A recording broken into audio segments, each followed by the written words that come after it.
Tanim ako na luya na around mga 2 hectares na namatay.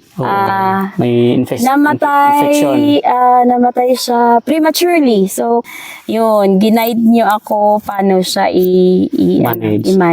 Actually, yung sakit nung guys, nung luya ni Ma'am before, ay infected po siya ng Fusarium wilt ng luya. Kaya yung ibang mga stalks niya ay namamatay. So, ubos yun, di ba? Oo. Pero anong ginawa mo dun, Ma'am? Ba't naka-recover? So, yung sinabi mo na mag-introduce ako ng crop vaccine with Nitrovam. Ang unang Mycorrhiza yun ang unang namin, inintroduce. Tapos, then, naghintay kami ng ilang buwan.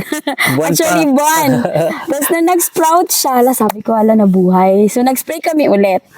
Hanggang nag-harvest ako wala na. Hanggang nag-harvest ako nung March. 4 months lang. 4 months lang. Na-revive? Ko siya. Na-harvest ko siya. Nung na-harvest mo siya, gaano kalaki yung mga laman? Malalaki. Infected, yung dating may mga spot-spot na mga laman. Nung na-harvest nyo, na talaga natanggal yung spot?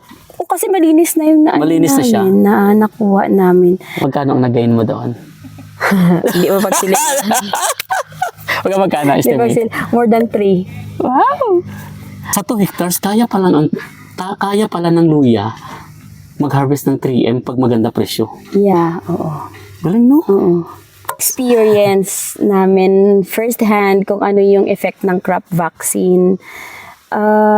Sa akin kasi nakita ko talaga kung anong naging benefit niya sa environment, sa plants, sa livestock din.